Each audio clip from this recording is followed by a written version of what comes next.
Bagaimana membantah syubhat orang yang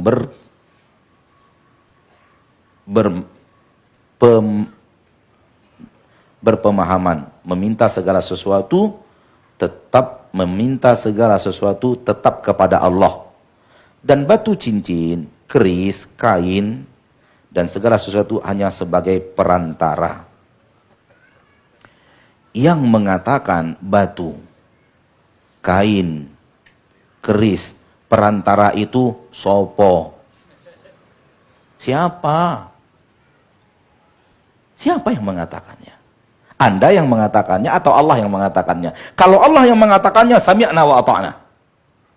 Tapi kalau Anda yang mengatakannya, kemungkinan berasal dari iblis dan bala tentaranya. Allah yang akan mengabulkan. Kalau memang Allah menyuruh kita harus pakai perantara, Allah akan katakan kepada kita, pakai perantara. Enak-enak aja datang kepadaku minta-minta, nggak bisa, pakai perantara. Kalau Allah suruh pakai perantara, Allah pasti tentukan perantaranya yang mana. Sekarang ini, Allah tidak menentukan kepada kita perantaranya. Bahkan Allah mengatakan, doa langsung kepadaku. Ud'uni, berdoalah kepadaku. Mana perantara itu? Maka, syubhat perantara, syubhat iblis. Syubhat iblis.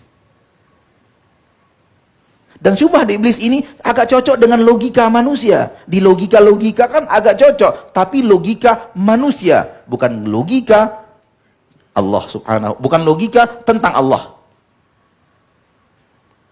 Ketika dilogikakan, kamu ingin bertemu raja. Oh, jangan langsung dengan raja. Pakai perantara. Cari menterinya, cari apanya, cari orang yang dekat dengannya. Demikian juga dengan Allah. Allah itu maha suci, engkau maha kotor. Maka kalau orang kotor menghadap yang maha suci, jangan langsung-langsung. Cari orang yang dekat dengan yang maha suci. Siapa? Para nabi, para wali. Lebih logis para wali, para nabi dibanding batu, keris, dan kain. Tapi itu pun salah.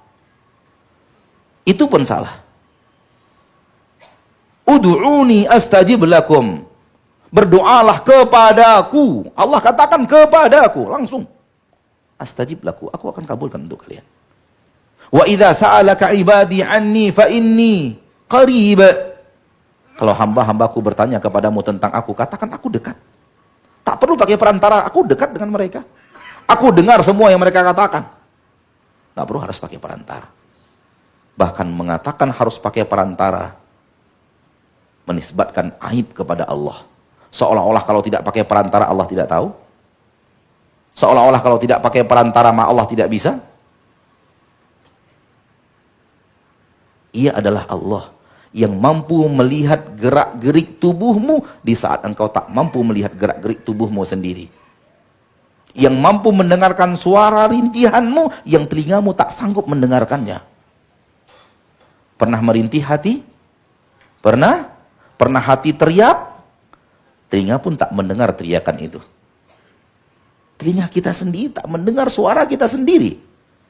Tapi Allah mendengar suara rintihan hati. Kita berada kadang-kadang pada posisi yang sangat gelap. Di mana ketika tangan kita letakkan di depan mata pun tak sanggup mata untuk melihatnya. Namun Allah melihat segala-galanya. Allah melihat Nabi Yunus di dalam perut ikan besar. Di kedalaman samudera. Di dalam laut, di tengah malam. Dan mendengar suara rintihan Nabi Daud. La ilaha illa anta subhanaka inni kuntu minadh-dhalimin. Allah ceritakan kepada ini loh yang diucapkan Yunus di dalam perut ikan. Karena Allah mendengar perkataan Nabi Yunus di dalam perut ikan. Di dalam kedalaman samudera. Di tengah hiruk pikuknya air laut, di malam hari. Lihat kemampuan, kehebatan Allah yang tak bisa dikiaskan dengan raja manapun di permukaan bumi.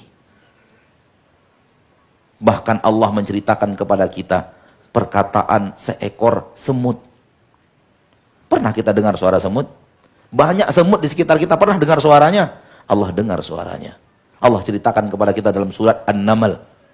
Wa qalat namlatun ya ayyuhan namlu dukhulu masakinakum la yahtimannakum Sulaimanu wa junuduhu wa hum la yash'urun. Wahai semut, kata seekor semut, masuklah kalian ke dalam sarang-sarang kalian, agar kalian tidak diinjak oleh Sulaiman dan pasukan-pasukannya, sementara mereka tidak sadar telah menginjak-injak kalian. Semut tahu yang mana Nabi Sulaiman, yang mana yang bukan Nabi Sulaiman dan pasukan Nabi Sulaiman. Dan semut tahu mereka menginjak tanpa sengaja. Berarti semut berakal. Dan perkataan semut itu diketahui oleh Allah, Allah sampaikan kepada kita di dalam Al-Quran. Maka kalau suara seekor semut Allah dengar, apalagi suaramu ketika engkau meminta kepada Allah, ya Rabb, ya Allah yang maha pengasih dan maha penyayang, wahai Allah yang membolak-balikkan hati, ya Allah yang pemberi rezeki, ya Allah akan dengar suara itu.